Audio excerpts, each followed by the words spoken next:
Well, earlier this month, a 16-year-old was killed at a graduation party shooting. That shooting was said by law enforcement to be possibly prevented.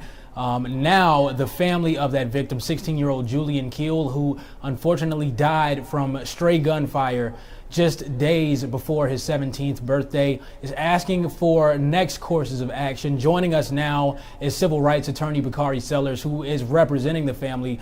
Bakari, I want to ask you, first of all, good afternoon. Thanks for joining us. And I want to ask a couple of questions pertaining to the release that came out earlier. There was a quote that says they argue that his death could have easily been prevented if the venue hosting the graduation party had bothered to implement some safety precautions. What precautions specifically could come to mind there? So first, thank you for having me. And I want to say thank you to all of the individuals who reached out in prayer to the family. Losing a loved one, having a parent or parents have to bury their child is not something anyone wants to do. What we've seen throughout Richland County, what we've seen throughout Columbia, and other surrounding areas is the simple fact that these venues have events.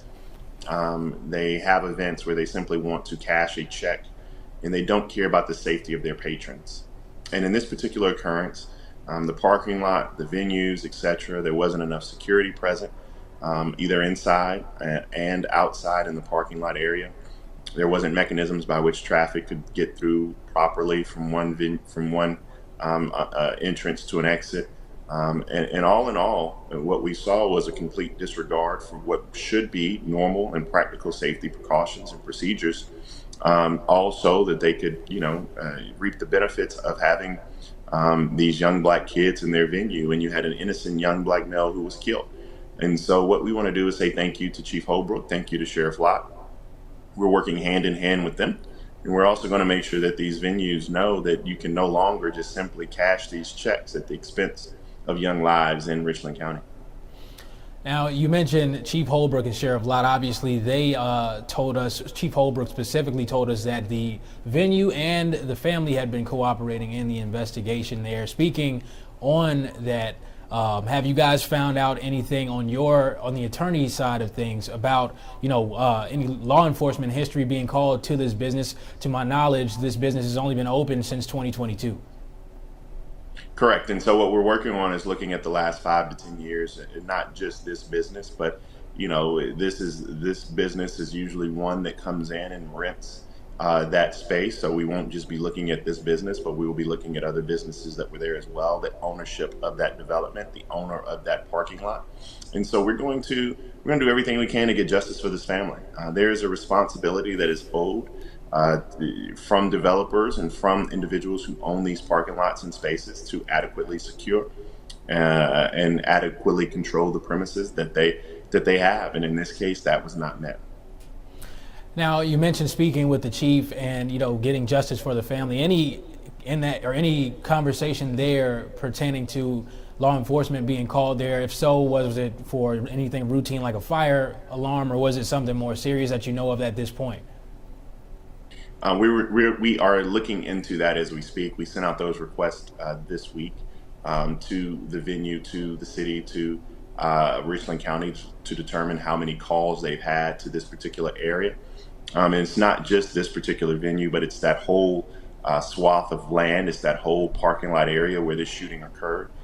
Because look, you got to have security out there, particularly when you're going to host these after hours events as they have. And so we don't have those answers yet, but we're digging deeply for them.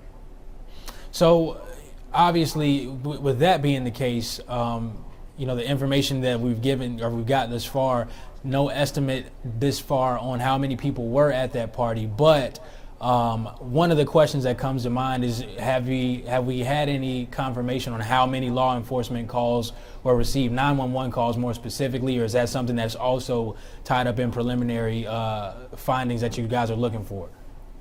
No, that's preliminary discovery. I mean, we do know that this wasn't a pop-up. We know this was a planned event. We've seen the flyers for this event. This wasn't something that, a lot of times people say, well, young people just show up at this particular place. And it wasn't that type of event. This was a planned event. We're going to ask all the questions that you're asking. We're going to get those answers plus more. Right now, though, this family is just healing, going through a process of healing, working with law enforcement to provide any information we get with them. And we're also very thankful for law enforcement and their due diligence. And we're going to work through this criminal process. We believe that they will find the individuals who shot and killed this young man on this particular night, and we'll be there at the bond hearing, and we'll be there every step of the way. One final question for you, Bakari. Obviously, if you haven't heard, I'm sure you probably have at this point, the city has proposed a curfew be put in place for teens to kind of mitigate these type of incidents. Is this something that you would consider as a great solution or a reputable solution to this problem? Do we have more to be done? Obviously, violent crime prevention efforts have been ongoing here in the city, but yet and still, here's another opportunity to build another layer there. No, I mean, violent crime has actually gone down in the city by, I believe, 18%. I think this is it's a pretty juvenile and no play on terms and silly proposition. Basically, you'll just be criminalizing other individuals, and what will happen is we don't get to the root cause. Then, if let's just say the curfew's at 10, that just means that people will die at 9:45. Until we get to the root cause of this, take some of these guns and switches, as you have, profoundly investigated, until we ensure that these venues do right by their patrons, etc., then nothing's going to change. Having a curfew at 10 or 11 just means people will die a quarter till the hour. Civil rights attorney Bakari Sellers joining us here for an interview on the next courses of action for Julian Keel's family following a tragic shooting earlier this month. Bakari, thank you so much for joining us.